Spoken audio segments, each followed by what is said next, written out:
सभी भाई बहनों को बहुत भाव भरा प्रणाम। परम पूज्य गुरुदेव परमवंदनीय माता जी की दिव्य उपस्थिति को साक्षी मानते हुए माँ गायत्री के महामंत्र के साथ मैं अपनी बात को आरंभ करना चाहता हूँ। माँ गायत्री का जो महामंत्र है, जो इस सृष्टि के उच्चतम रूपों से अवतरित होकर मानवता के सम्मुख आया है, ये शायद मानवता के इतिहास की सबसे मूल्यवान और सबसे महत्वपूर्ण घटना है। इससे ज़्यादा महत्वपूर्ण घटना दूसरी घट नहीं सकती। इसलिए नहीं घट सकती थी क्योंकि इंसान जो है वो एक ब्रिज के रूप में है, एक सेतु के रूप में। पशुता और परमात्मा के बीच का जो पुल है वो इंसान है। इंसान यदि अपने व्यक्तित्व में नीचे गिरना शुरू करता है, उसकी सोच, चिंतन, भावनाएं, जीवन के जो उद्देश्य हैं, लक्ष्य हैं, मानसिकता, दृष्टिकोण है, यदि वो पतन की तरफ उन्मुख हो जाते हैं तो फिर व्यक्ति को दुष्ट बनते, पापी बनते, अपराधी, अत्याचारी, आसुरी शक्ति का प्रतीक बनते और आसुरी शक्ति का संवाहक बनते देर नहीं लगती। इंसान तो वही है, संरचना वही है, पर उसकी चेतना इस कदर विकृत हो गई है कि उसके अंदर जानवर के दर्शन होते हैं, उसके अंदर पशुता के, उसके अंदर पिशाच के दर्शन होते हैं। वहीं पर एक संभावना वो है जब इंसान का चिंतन, उसकी भावना, उसकी सोच, उसका व्यक्तित्व, ये सब उच्चता की ओर, उत्कृष्टता की ओर, प्रकाश की ओर बढ़ना शुरू करते हैं और उस तेजी के साथ बढ़ते हैं कि फिर इंसान को भगवान बनते देर नहीं लगती। अंगुलीमाल भिक्षु बन जाता है, अपराधी जो है संत बन जाता है, व्यक्ति जो दुष्ट था वो ऋषि में बदल जाता है। कैसे? क्योंकि उसकी चेतना का अंदर एक विस्फोट हो गया है। उसकी जो चेतना है उसके अंदर एक ट्रांसफॉर्मेशन शुरू हो गया है, उसके अंदर एक परिवर्धन, उसके अंदर एक परिष्कार, उसके अंदर एक परिवर्तन शुरू हो गया है।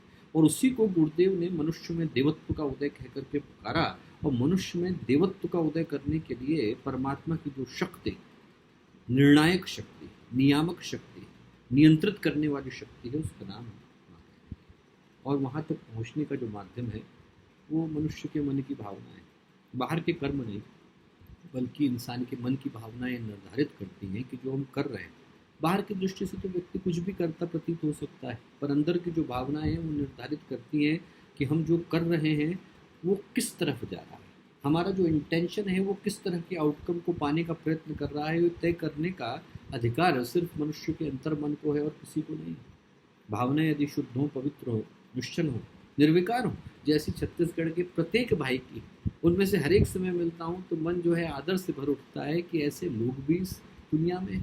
आज जो छत्तीसगढ़ का युवा प्रकोष्ठ कर रहा है, उसमें जो सबसे बड़ी अद्भुत बात निकल कर के आई है कि एक से एक बढ़कर के ऐसे पवित्र और निश्चल व्यक्तित्व निकल कर के आए हैं, निर्मल व्यक्तित्व निकल कर के आए हैं, जिनमें से प्रत्येक युवा भाई बहन इस पूरे भारत को ही नहीं बल्कि पूरे विश्व मानवता को एक नई दृष्टि और नई दिशा दे पाने की स्थिति में है। और उसके पीछे जो आधार बनता है तो यही कि मनुष्य की भावना है, निर्मल हो, पवित्र हो, अच्छी हो, शुभ। और यदि वो शुभ होती है तो जीवन का हर जो कर्म है वो उपासना में बदल जाता है। एक छोटी सी कथा आती है और बड़ी ही प्यारी कथा आती है कि किसी ने एक संत से पूछा कि लोग मंत्र तो एक ही बोलते हैं, फिर क्या कारण है कि परिणाम भिन्न भिन्न आ जाते हैं। संत बोले कि उत्तर तो इसका आसान है, पर बाहर देना ज़्यादा अच्छा रहेगा। शिष्यों को लेकर के शहर गए। शहर में उनने एक मंदिर दिखाया, बन रहा था। लोग वहाँ पर मजदूर लगे हुए थे, ईंटें उठा उठा करके ले जा रहे थे। उन्होंने एक मजदूर को रोका, शिष्य साथ में थे, उन्होंने पूछा भैया क्या कर रहे हो? बोला दिखाई नहीं पड़ता आपको, बोझा उठा रहे हैं, कमन कंधे पर हमारे ईंटें ढली हुई हैं, आप पूछ रहे हैं क्या कर रहे हो? संत बोले अरे कोई बात नहीं बेटा, गलती हो गई। आगे बढ़े थोड़ा, एक और को रोका, बोले क्या कर रहे हो? बोले साहब मजदूरी कर रहे हैं, दिहाड़ी कमानी पड़ती है, रोजगारी करनी पड़ती है, काम चल रहा है। ठीक। एक और को रोका, बोले क्या कर रहे हो? उसके हाथ जोड़े, बोले साहब भगवान का मंदिर बनाने का अवसर मिला है, वो कर रहा हूँ। संत बोले समझ में आया? मंदिर एक है, ईंटें भी वही, उठाने वाले भी इंसान ही हैं। एक बोझे की तरह से उठा रहा है, एक रोजगारी की तरह से उठा रहा है, एक भक्ति की तरह से उठा रहा है। तो जैसे उठाता है वैसा परिणाम पाता है। जुड़ते सब वही मंत्र है, गुरु भी वही है, परिवार भी वही है, संगठन भी वही है। परिणाम लोग अलग अलग पा जाते हैं क्योंकि आदमी गुरुदेव के काम को करता अलग अलग तरीके से। जिस भाव से हम करते हैं उस परिणाम को पाने के अधिकारी बन जाते हैं। आज इस इस मंत्र को करते हुए मन में भाव यही हो कि गुरुदेव के इस पवित्र कार्य को करने का जो सौभाग्य हम लोगों को मिला है, उस कार्य को उस ऊंचाई तक पहुंचाने का माध्यम बन सके जिस ऊंचाई तक पहुंचने का वो हकदार है, उस तक पहुंचाने का निमित्त साधन हम लोग बने। गुरुदेव की योजना को ठेस पहुंचाने का नहीं, बल्कि गुरुदेव की योजना को शिखर तक पहुंचाने का माध्यम हम लोग बने। क्योंकि ये जो मनुष्य का जीवन मिला और व्यक्ति परिवार का कार्यकर्ता बनने का अवसर मिला, ये सौभाग्य शतगुणित हो सकेगा। इसी भावना के साथ एक बार माँ गायत्री का महामंत्र साथ साथ ओम भूर्भुवः स्वः तत्सवितुर्वरेण्यं भर्गो देवस्य धीमहि धियो यो नः प्रचोदयात्।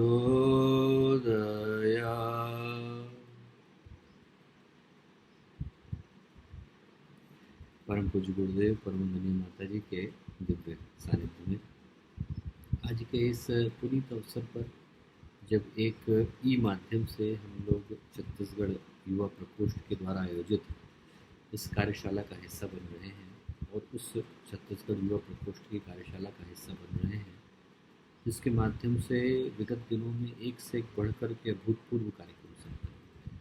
बाल संस्कार शालाओं के संचालन का क्रम संपन्न हुआ है, किशोरों के प्रशिक्षण का हुआ है, रचनात्मक सारे कार्य संपन्न हुए हैं। कोरोना जैसी महामारी में लोगों तक मानवता के लिए जो आवश्यक वस्तुएं हैं उनको पहुंचाने के लिए एक बड़ा ही महत्वपूर्ण क्रम संपन्न हुआ है।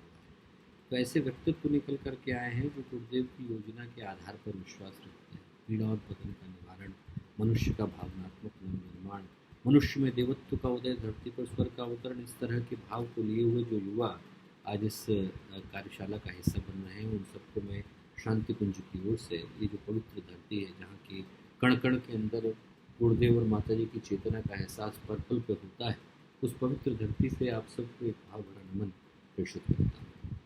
और जिस विषय पर मुझे बोलने के लिए कहा गया है वो ये है कि आज की परिस्थितियों में हम लोगों को क्या करने की आवश्यकता है।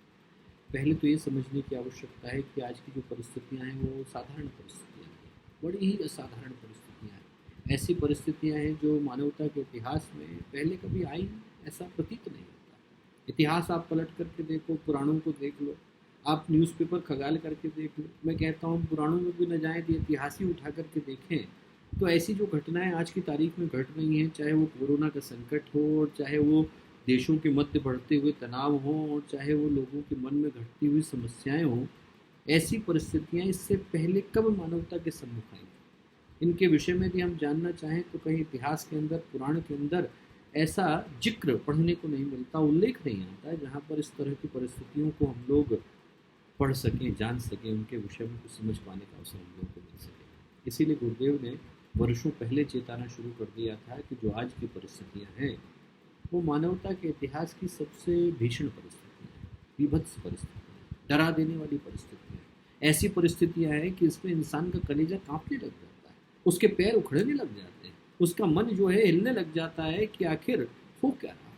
आदमी का चरित्र, आदमी का व्यक्तित्व, आदमी की निष्ठाएं, आदमी की आस्थाएं, आदमी के सोच, सारी चीज़ें हिलती हुई नजर आती हैं। कहते हैं कि महाभारत का समय बड़ा युगांतकारी था, बड़ा भीषण था। उस समय में स्वयं भगवान को धरती पर आना पड़ा था। हनुमान जी को भी भगवान ने रिटायरमेंट से बुला लिया था। माँ भवानी को कहा था कि आप रथ बनो। सारे देवताओं को कहा गया था कि आप जन्म लो। हर व्यक्ति को कहा गया, हर देवता को कहा गया कि जन्म लो। इंद्र का पुत्र था, पवन का पुत्र था वर्चा, वर्चा को कहा कि बेटा तुम भी आओ। तो पवन ने कहा कि साहब हमारा पुत्र तो बहुत छोटा है। तो भगवान बोले कोई बात नहीं, छोटा है पर बड़ा काम करके जाएगा। तो जो वर्चा था वो अभिमन्यु के रूप में पैदा हुआ और थोड़े समय के लिए रहा, पर उसका नाम आज भी लोग इतिहास में गूंजते हैं। ये देखिए, हर व्यक्ति को आना पड़ा, हर देवता को आना पड़ा, हर भगवान ने कहा कोई खाली नहीं बैठेगा। पहली बार ऐसा हो रहा है कि हर एक को जाना पड़ेगा। तो महाभारत की परिस्थितियाँ बाहर की दृष्टि से देखें ज़्यादा भीषण थी। देवासुर संग्राम में भी बड़ी भीषण परिस्थितियाँ थी। पूरा का पूरा समुद्र मथा गया था, उसमें से जहर निकला और जहर के बाद फिर अमृत निकला और जहर को भगवान को पीना पड़ा। ऐसी परिस्थितियाँ कहाँ रोज आती हैं, वो भी बड़ी भयंकर थी। फिर जब दुर्गा सप्तशती पढ़ी गई तब भी बड़ी भयंकर परिस्थितियाँ थी। फिर जब उसके बाद असुरों के वध हुए तब भी बड़ी भयंकर परिस्थितियाँ थी। जब आचार्य शंकर को आना पड़ा तब भी बड़ी भयंकर परिस्थितियाँ थी। ये सारी की सारी परिस्थितियाँ बड़ी भीषण थी। और उन सबसे ज़्यादा तुलना में यदि हम लोग देखें तो जो आज की परिस्थितियाँ हैं वो मानवता के सामने निर्णायक घड़ी के रूप में उपस्थित हुई हैं। क्योंकि यहाँ से आगे, इससे पहले की जो परिस्थितियाँ थी उन सारी परिस्थितियों में एक बात थी कि यात्रा भी शेष थी। अब आगे की यात्रा शेष नहीं है, यहाँ के आगे सिर्फ खाई शुरू होती है।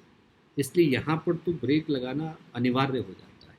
यहाँ पर मानवता के लिए वो परिस्थितियाँ हैं जहाँ पर यदि सही निर्णय नहीं लिया गया, यदि सही समय पर सही सोच मनुष्य के अंदर जन्म न ले पाई और उसके अंदर वो भाव नहीं जन्म ले पाया जिसके लिए गुरुदेव ने इशारा किया, तो फिर मानवता का नष्ट होना अनिवार्य हो जाएगा। फिर वहाँ पर आगे के लिए हम किसी सुखद भविष्य की कल्पना नहीं कर सकते। और इसलिए आज की जो परिस्थितियाँ हैं वो परिस्थितियाँ हैं जिनके विषय में पिछले हजारों साल से सारे ऋषि मुनि देवता विद्वान अध्यात्मवेत्ता पुकारते आ रहे हैं कि आने वाला है, आने वाला है, आने वाला है। और अब आ गया है।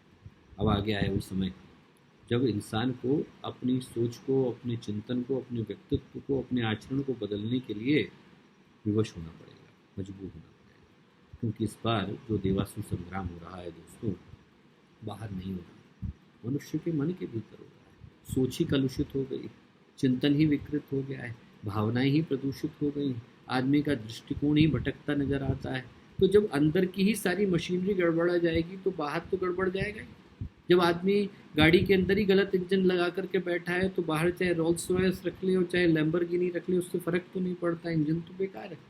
वैसे ही यदि मनुष्य का चिंतन यदि खराब हो जाए तो बाहर का जो सुख है और बाहर की जो सुविधाएं हैं और जो बाहर के साधन हैं वो इंसान को कभी संतोष दे नहीं सकते हैं। क्योंकि उनका जो परिणाम है वो मात्र दुर्भाग्य के रूप में निकल करके आता है। और आज की परिस्थितियाँ वैसी ही हैं जहाँ बाहर सब कुछ आ जाने के बावजूद, पैसा आ जाने के बावजूद, सुख सुविधा साधन आ जाने के बावजूद मन में असंतोष है। आदमी की भावनाओं के अंदर छटपटाहट है। बाहर युद्ध नहीं चल रहा पर मनुष्य के मन के भीतर चल रहा है। रावण बाहर नहीं बैठा, मनुष्य के मन के भीतर बैठा है। स्वार्थ है, संकीर्णता है, क्षुद्रता है, अहंकार है, इसके रूप में रावण के चेहरे ही तो इंसान के व्यक्तित्व के अंदर दंश मारते नजर आ जाते हैं। जितनी भी आदमी की भावनाएं हैं वो कलुषित सी नजर आती हैं। सत्प्रवृत्तियाँ हैं, सद्भावनाएं, इनको व्यक्ति इनका जनाजा निकालने को तैयार है। उसकी इच्छाएं पूरी हो जाएं, किसी कीमत पर हो जाएं, कभी हो जाए, आज हो जाए, इसी वक्त हो जाए, दूसरे का गला घोंट करके हो जाए, इंसान को चिंतन नहीं है तो दूसरे को मारने को तैयार है, बशर्ते कि उसकी अपनी जो ख्वाहिशें हैं वो पूरी हो जाए। तो ये सोच इंसान को परिणाम में दुर्भाग्य के अलावा और कुछ दे नहीं सकती। गुरुदेव ने इस ओर इशारा बहुत पहले किया था। समझदारों की ना समझे, आज के समय की सबसे बड़ी समस्या आस्था संकट, समस्याएं आज की समाधान करके, परिवर्तन के महान क्षण, सत्युग की वापसी, ये सारी पुस्तकें किस ओर इशारा करके लिखी गई? आज के दिन की ओर इशारा करके लिखी गई। मनुष्य के मन के अंदर छटपटाहट बड़ी भयंकर है। मनुष्य के चिंतन के अंदर जो समस्याएं हैं वो बहुत ज़्यादा हैं। और इन समस्याओं का जो मूल बात है, सारी बातें कहने के पीछे का उद्देश्य है दोस्तों, इन समस्याओं का समाधान वहीं से संभव है जहाँ से समस्याएं शुरू हुई। इन समस्याओं का समाधान सरकार के पास कैसे हो सकता है? हम ये सोचें कि सरकार के पास जाएं और उनसे कहें कि साहब आप एक पवित्रता का डिपार्टमेंट खोलिए ना, आप एक मंत्रालय खोलिए जहाँ से व्यक्ति जो है पवित्र होकर के निकले। ऐसा संभव तो नहीं। सरकार नियम बना देगी तो संस्कृति का मंत्रालय शुरू कर सकती है, पर संस्कार थोड़ी पैदा कर सकती है। सरकार का काम शासन और सुरक्षा को व्यवस्थित करना है और हमारे जैसे संगठनों का काम व्यक्ति के अंतःकरण को पोषित करना है। सरकार बाहर की परिस्थितियों को मजबूत कर सकती है, हमारा काम मनुष्य की आंतरिक परिस्थितियों को मजबूत करना है। और आज के युवा के पास जो सबसे बड़ी जिम्मेवारी वही आ जाती है, वो ये आ जाती है कि आज इंसान को अंदर से अच्छा बनाने की आवश्यकता है।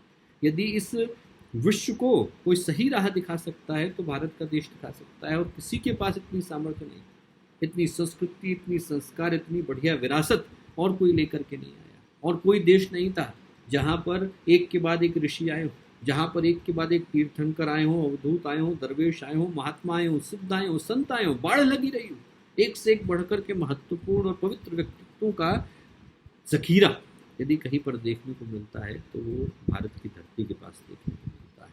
यदि यहाँ से ज्ञान की, ध्यान की, तप की, योग की, वेदांत की, सांख्य की, दर्शन की धाराएं न बही होती तो क्या इंसान इंसान बन पाता। आज हम लोगों के पास वो सौभाग्य है कि उस तरह की पवित्र परंपरा के संवाहक के रूप में, प्रतिनिधि के रूप में हम लोग इस धरती पर मौजूद हैं। और आज हम में से प्रत्येक युवा एक ही संकल्प लेने की आवश्यकता है कि वो जो चारित्रिक विरासत, वो जो साधनात्मक विरासत, वो जो संगठनात्मक विरासत हमें परम पूज्य गुरुदेव से मिली है, उसे 1 से 1000 करके दिखाई।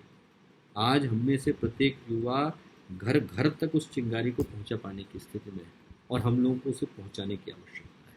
आज की परिस्थितियां मांग करती हैं दोस्तों कि यहाँ के आगे छटपटाहट ही छटपटाहट है। यदि हम सही समय पर खड़े नहीं होंगे, संगठित नहीं होंगे, अच्छे उद्देश्य के लिए अपने जीवन को न्योछावर करने का संकल्प नहीं लेंगे, प्रण नहीं लेंगे, व्रत नहीं लेंगे, वो भाव हमारे अंदर से जन्म नहीं लेगा तो किसके अंदर जन्म लेगा। अंधेरों के लिए ही तो, उजाले लाने के लिए ही तो दीपक जला करते हैं। हम लोग यदि दीपक बन करके पैदा हुए हैं तो क्या जब अंधेरे का समय आएगा तो हम अपने अपने तेल को बचाने में लग जाएंगे। अरे इसी समय के लिए तो हमारे अंदर की जो छटपटाहट है वो जिंदा थी। आज के दिन के लिए ही तो हम लोग जिंदा थे। इससे बढ़ कर के सुयोग, उससे बढ़ कर के सौभाग्य कब आएगा जब हम लोगों के हृदय में उस चिंगारी को पैदा कर पाने की स्थिति में होंगे जो चिंगारी गुरुदेव ने हमारे हृदय में स्थापित करी थी। और सब भूल जाए, आज तक की सारी बातें भूल जाए। एक ही चीज़ को याद रखने की आवश्यकता है कि छत्तीसगढ़ का युवा घर घर में गुरुदेव की क्रांति को जगा करके आएगा। वो साहित्य गुरुदेव का पहुँचे, वो विचार गुरुदेव के पहुँचे, वो चिंतन गुरुदेव का पहुँचे। उनके व्यक्तित्व की वानगी घर घर में जलनी चाहिए।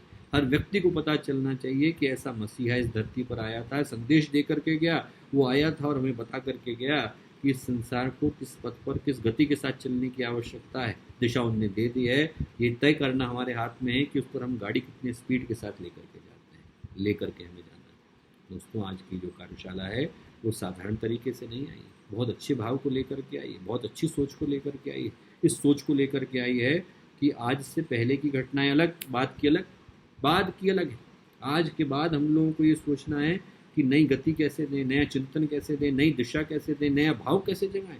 अरे जगाने की आवश्यकता है, लोगों को जागृत करने की आवश्यकता है, लोगों के अंदर उस प्रेम, पवित्रता, उस भाव को जगाने की आवश्यकता है जिस भाव को धारण करने के बाद इंसान अपने अंदर देवत्व की उपस्थिति को महसूस कर पाता है। जो एक से एक बढ़ कर के महत्वपूर्ण कार्यक्रम छत्तीसगढ़ युवा प्रकोष्ठ के माध्यम से चलाए जा रहे हैं, उसके लिए मैं उनको बहुत सारी शुभकामनाएं देता हूँ।